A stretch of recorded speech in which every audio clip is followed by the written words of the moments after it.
भक्तमाल कथा में आप सबका स्वागत। संत श्री नाभादास जी विरचित ये भक्तमाल ग्रंथ, जो कि भक्तों की कथाओं के, भक्तों के चरित्रों का संकलन है और सतयुग से लेकर कलिकाल के भक्तों का इसमें विवरण हमें प्राप्त होता है।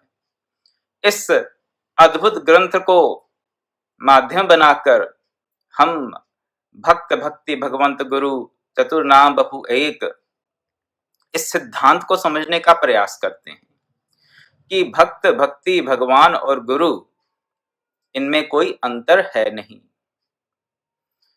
और पिछले कुछ महीनों से हम श्रवण कर रहे हैं हरिवल्लभ भक्त, हरि के प्यारे भक्त जो हैं, हरि को भक्त जो प्रिय हैं, उनकी कथाओं का। हरिवल्लभ भक्तों में भक्तिमती शबरी का चरित्र, किस प्रकार वो भगवान की प्रिय हुई, किन कारणों से, किन गुणों से, उनमें क्या योग्यता थी कि वो भगवान को प्रिय हुई, उसकी चर्चा हम कर रहे हैं। प्रसंग यहां पहुंचा अब तक कि भगवान श्री राम शबरी की कुटिया में उपस्थित हुए। शबरी ने उनको अर्घ्यपाद्य दिया, आसन दिया और फिर असमंजस की स्थिति में कहती हैं कि मैं किस प्रकार भगवान तुम्हारी स्तुति करूं, मेरे में तो कोई योग्यता नहीं है तुम्हारी स्तुति करने की। मैं अधम जाति की हूं, मैं अनपढ़ हूं, गवार हूं, मैं एक जंगली जाति में, जंगल में मेरा लालन पालन हुआ, मेरे में तो कोई योग्यता नहीं है कि किस प्रकार तुम्हारी मैं स्तुति करूं, कई विधि स्तुति करूं तुम्हारी। परंतु भगवान शबरी की सब शंकाओं का निराकरण कर देते हैं। शबरी की सब शंकाओं का निराकरण करते हुए कहते हैं, हे प्रकाश स्वरूपनी, मैं क्या करता हूं, मैं तो केवल भक्ति का एक नाता मानता हूं। कह रघुपति सुनी भामनी बाता, मानो एक भक्ति कर नाता। एक भक्ति का नाता मानता हूं और कोई नहीं। हम सोचते हैं आहा हा, बहुत सुंदर बात है, सुंदर बात है, इसमें कोई संशय नहीं कि भगवान कोई और नाता नहीं मानते, केवल भक्ति का नाता मानते हैं। लेकिन उस भक्ति को प्राप्त करने के लिए क्या योग्यता चाहिए, इसकी चर्चा कल की रामायण की कुछ चौपाइयों के माध्यम से भगवान श्री राम स्वयं क्या कह रहे हैं, और आज भी तुलसीदास विरचित श्री रामचरितमानस की कुछ चौपाइयां आपके समक्ष रखकर भक्ति क्या है और भक्ति की इंपॉर्टेंस क्या है, भक्ति को इतना महत्व क्यों दिया जा रहा है।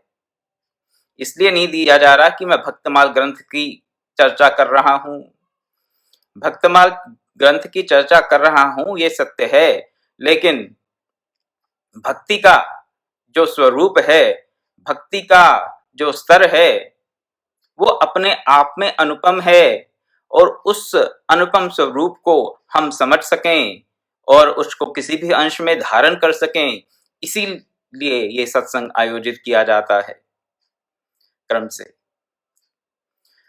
तो भगवान कहते हैं, कह रघुपति सुनी भामनी बाता, मेरी बात सुनो प्रकाश स्वरूपनी, मानू एक भक्ति कर नाता, भक्ति का नाता मानता हूं। अब थोड़ा क्लैरिफिकेशन देने के लिए आगे क्या कहते हैं कि मैं कौन कौन से नातों को नहीं मानता, कौन कौन से जो गुण है तथा कथित भौतिक दृष्टि से, सांसारिक दृष्टि से ये योग्यताएं बताई जाती हैं, मैं किन किन बातों का मेरे यहाँ कोई लेना देना नहीं है, वो बता रहे हैं अभी एक लिस्ट।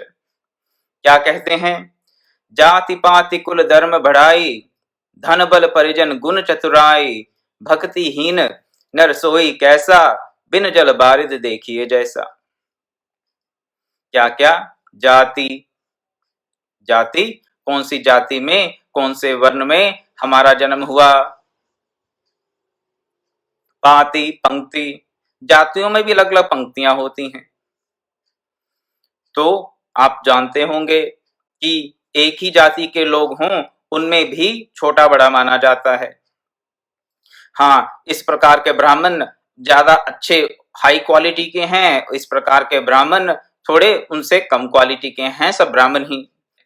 हमारे एक मित्र हैं, बड़े गौरव से कहते हैं कि हम कान्य कुब्ज ब्राह्मण हैं। हमने उनसे पूछ लिया, भैया हमें बताइए कि ये कान्य कुब्ज ब्राह्मण क्या होते हैं, और आप इतने गर्व के साथ कहते हैं। अच्छी बात है, अपनी जाति पे, कुल पे मान होना चाहिए। किसी भी जाति से व्यक्ति हो, किसी भी कुल का हो, अपने कुल पर, अपनी जाति पर मान होना चाहिए, इसमें कोई संशय नहीं। तो हमने अपने मित्र से पूछा, मैंने कहा भाई साहब आप क्यों इतना मान करते हैं कि हम कान्य कुब्ज ब्राह्मण हैं, ये कान्य कुब्ज ब्राह्मण होते क्या हैं, हमें थोड़ा बताइए। बताने लगे कि हम उन स्कूल से हैं जिन्होंने भगवान राम के यहाँ भोजन स्वीकार नहीं किया। मैंने कहा क्यों स्वीकार नहीं किया आपके पूर्वजों ने भगवान राम के यहाँ भोजन करना? इसलिए क्योंकि उन्होंने एक ब्राह्मण की हत्या की थी।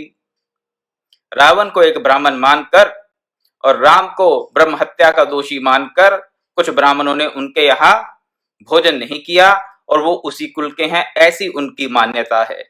मैं नहीं जानता कि ये बात ऐतिहासिक रूप से कितनी सत्य है या नहीं, लेकिन जो किंवदंती चली आ रही है, जो लोकोक्ति चली आ रही है, वो उन्होंने मुझे बताया। तो बात मैं ये कर रहा था कि एक ही जाति में, एक ही वर्ण में भी अलग अलग पंक्तियां हैं, पांति हैं, कि ये अच्छी कैटेगरी के वैश्य हैं, ये थोड़ी मध्यम कैटेगरी के। भौतिक सांसारिक दृष्टि से भगवान क्या कह रहे हैं कि इन सब बातों का मेरे यहाँ कोई लेना देना नहीं, कोई वैल्यू नहीं है। किसकी? ना जाति की, ना पाति की, ना कास्ट की, ना सब कास्ट की, ऐसा समझ लीजिए। कुल धर्म बढ़ाई। कान्य कुब्ज ब्राह्मण है, आपके पूर्वजों ने भगवान राम के यहाँ भोजन अस्वीकार कर दिया, उनको ब्रह्म हत्यारा मानकर। भगवान को कोई अंतर नहीं पड़ता, भगवान कोई भेदभाव नहीं करने वाले कि अरे भाई तुम्हारे पूर्वजों ने तो मेरे यहाँ भोजन अस्वीकार कर दिया था, इसलिए मैं तुम्हें अपनी शरणागति नहीं दे सकता, मैं अपनी भक्ति नहीं दे सकता। भगवान क्या ऐसा कहने वाले हैं? नहीं। इसलिए यहाँ बोल रहे हैं, ना जाति, ना पाति, ना कुल, धर्म बढ़ाई। कुल का क्या धर्म है, आप कौन से धर्म का पालन करते हैं, उससे भी कोई अंतर नहीं पड़ता। श्रीमद् भागवत में कथा पढ़ते हैं किसकी? धर्म व्याघ्र की। एक व्याध, एक ऐसा व्यक्ति जो मांस बेचता था, वो भी परम भागवत हुआ है, मांस बेचने वाला व्यक्ति। अब इसका अर्थ में ये मत लगा लीजिएगा कि हम सबको मांस बेचना शुरू कर देना चाहिए, इसका ये अर्थ नहीं है। अगर कभी जटायु जी का मैं उल्लेख करता हूं कि वो मांसाहारी थे, लेकिन फिर भी प्रभु को अति प्रिय हुए, प्रभु को अति प्रिय हुए। जटायु मांसाहारी थे। जटायु क्या थे? गीधराज। गीध क्या खाते हैं हम सब जानते हैं। देखिए, उस योनि का भोजन वही है, वो उसी का भक्षण करेंगे, ये उनकी प्रकृति द्वारा निर्धारित है।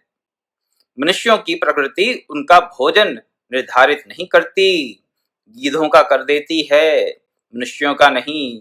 मनुष्य एक ऐसा प्राणी है जो अपना आहार विहार खुद उसका चयन कर सकता है।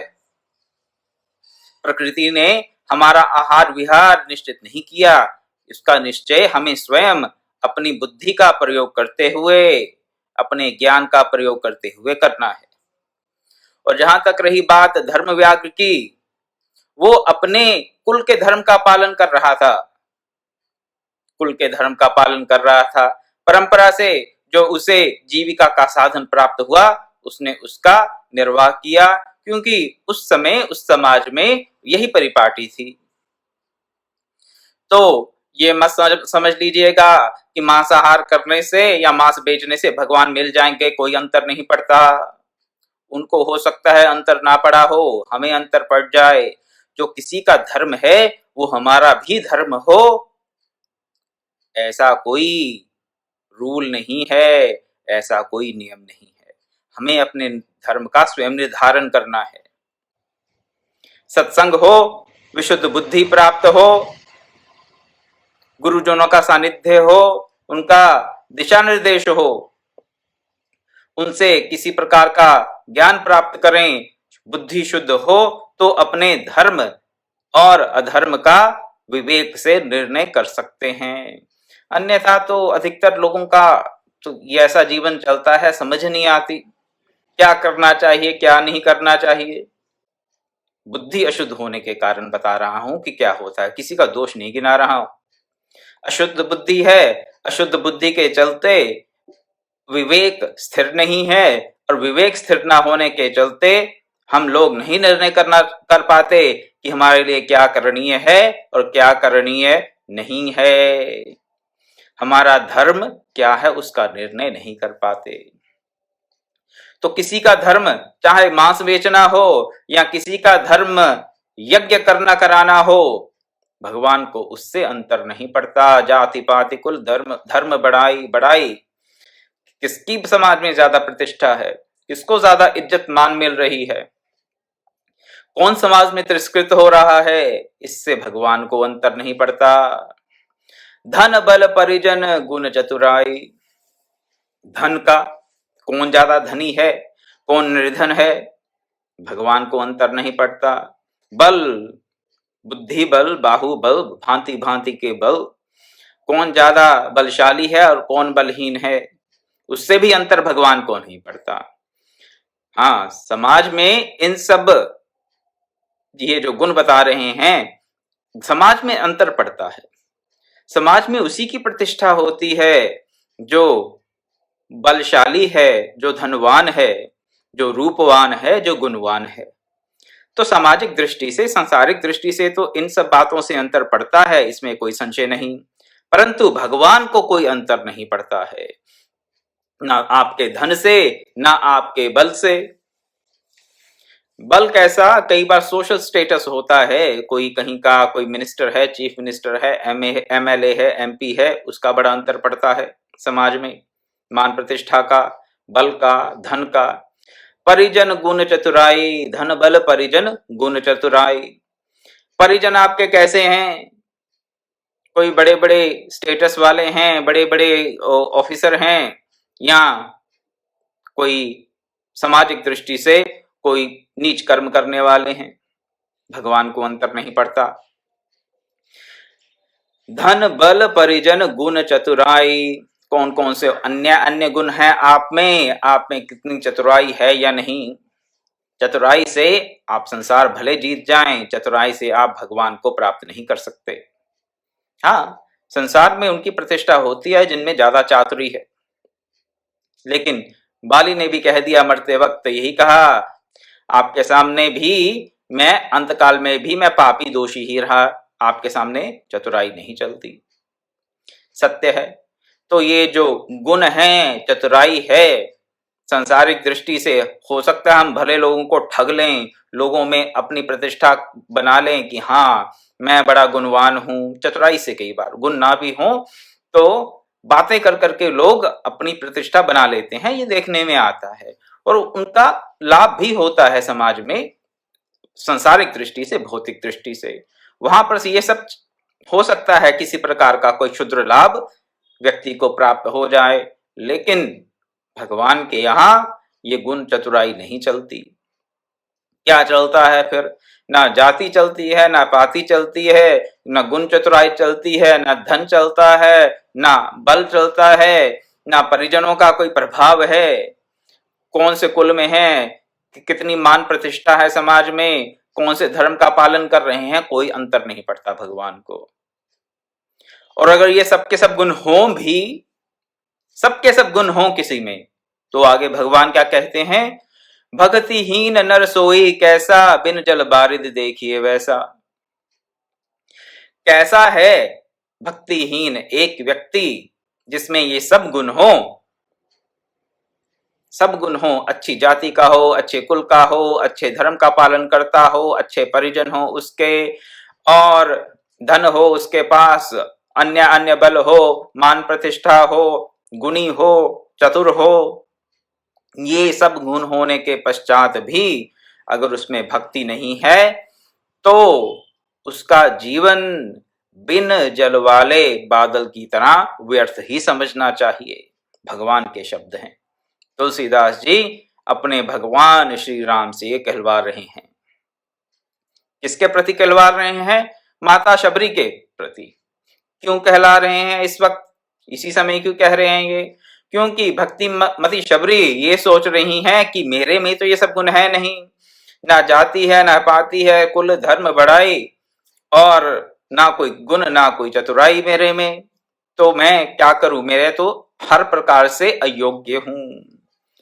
भगवान कहते हैं, भक्तिमती शबरी, तुम जो जो गुणों को अपने मन में सोच रही हो, विचार कर रही हो कि तुम्हारे में नहीं है, अगर वो सब के सब गुण भी किसी में हो तो भी मेरे लिए उसका कोई अर्थ नहीं है। कैसा अर्थ नहीं है?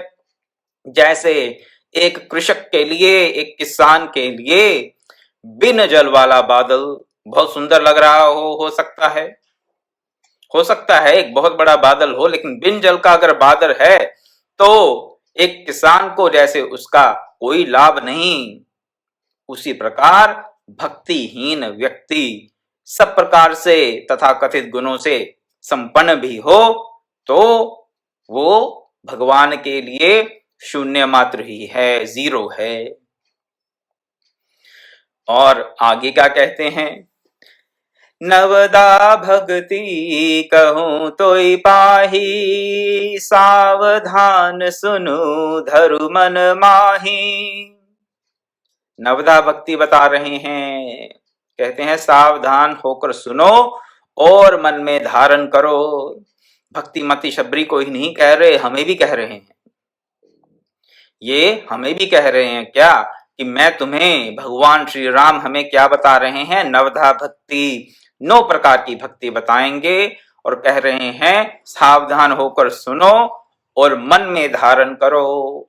2 बातें सावधानी से सुननी है, नवधा भक्ति बता रहे हैं भगवान, और उसको मन में धारण करें।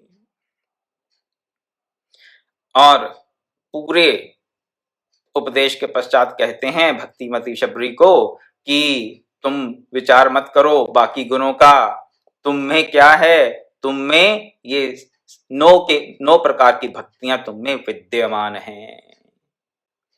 तो ये 9 प्रकार की भक्तियां कौन सी हैं? नवधा भक्ति, 9 भक्ति अलग अलग नहीं है, लेकिन भक्ति के जो अलग अलग स्वरूप हैं, भक्ति तो एक ही है, भक्ति के जो अलग अलग स्वरूप हैं वो भगवान यहाँ पर अपने श्रीमुख से वर्णन कर रहे हैं। हम जैसे भक्त कहलाने वाले लोगों के लिए, ताकि हमें कोई लाभ प्राप्त हो जाए। भगवान श्री राम जानते हैं कि शबरी में सब प्रकार की 9 प्रकार की जो भक्ति बताई, नवधा भक्ति बताई, वो शबरी में सब प्रकार से पूर्ण रूप से प्रतिष्ठित हैं। इसीलिए शबरी भगवान की प्रिय हैं।